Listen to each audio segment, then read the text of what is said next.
There is one need, a hiatus the profoundest, that no eye seems to perceive, no voice to state. Our fundamental want today in the United States, with closest, amplest reference to present conditions and to the future, is of a class, and the clear idea of a class, of native authors, literatuses,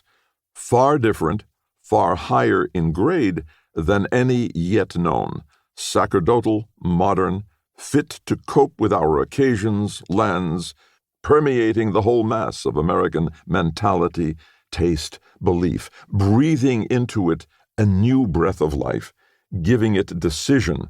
affecting politics far more than the popular superficial suffrage,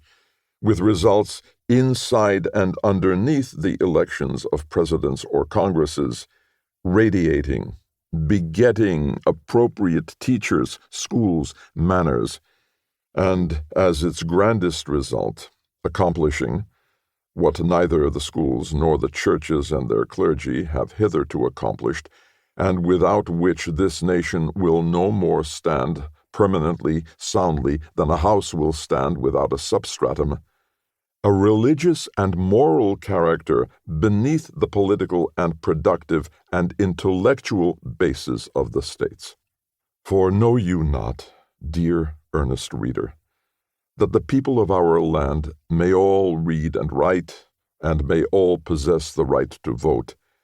and yet the main things may be entirely lacking, and this to suggest them. Viewed today, from a point of view sufficiently overarching, the problem of humanity all over the civilized world is social and religious, and is to be finally met and treated by literature. The priest departs, the divine Literatus comes. Never was anything more wanted than today, and here in the States, the poet of the modern is wanted, or the great Literatus of the modern. At all times, perhaps, the central point in any nation, and that whence it is itself really swayed the most, and whence it sways others, is its national literature, especially its archetypal poems. Above all previous lands, a great original literature is surely to become the justification and reliance, in some respects the sole reliance, of American democracy. Few are aware how the great literature penetrates all, gives hue to all, shapes aggregates and individuals, and, after subtle ways with irresistible power, constructs, sustains, demolishes at will. Why tower in reminiscence above all the nations of the earth two special lands, petty in themselves, yet inexpressibly gigantic, beautiful, columnar? Immortal Judah lives, and Greece immortal lives, in a couple of poems. Nearer than this, it is not generally realized, but it is true, as the genius of Greece and all the sociology, personality, politics, and religion of those wonderful states resided in their literature or aesthetics,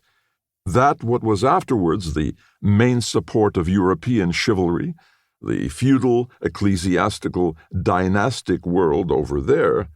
forming its osseous structure, holding it together for hundreds, thousands of years, preserving its flesh and bloom, giving it form, decision, rounding it out, and so saturating it in the conscious and unconscious blood, breed, belief, and institutions of men, that it still prevails powerful to this day,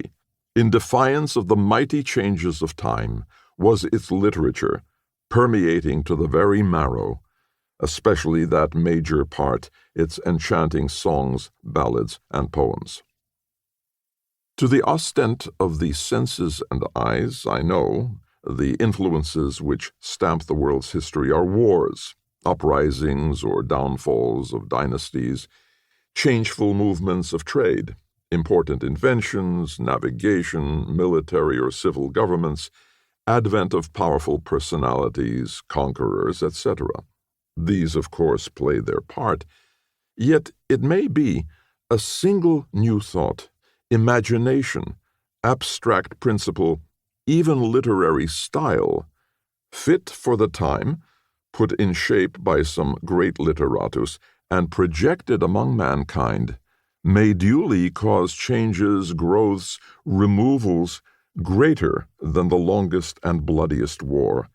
or the most stupendous merely political, dynastic, or commercial overturn. In short, as though it may not be realized, it is strictly true that a few first-class poets, philosophers, and authors have substantially settled and given status to the entire religion, education, law, sociology, etc., of the hitherto civilized world by tinging and often creating the atmospheres out of which they have arisen. Such also must stamp, and more than ever stamp, the interior and real democratic construction of this American continent today and days to come. Remember also this fact of difference, that while through the antique and through the medieval ages, highest thoughts and ideals realized themselves and their expression made its way by other arts as much as, or even more than by technical literature, not open to the mass of persons, or even to the majority of eminent persons, such literature in our day, and for current purposes, is not only more eligible than all the other arts put together, but has become the only general means of morally influencing the world. Painting, sculpture, and the dramatic theater, it would seem, no longer play an indispensable or even important part in the workings and mediumship of intellect, utility, or even high aesthetics. Architecture remains, doubtless with capacities and a real future. Then music, the combiner, nothing more spiritual, nothing more sensuous, a god, yet completely human, advances, prevails, holds highest place, supplying in certain wants and quarters what nothing else could supply.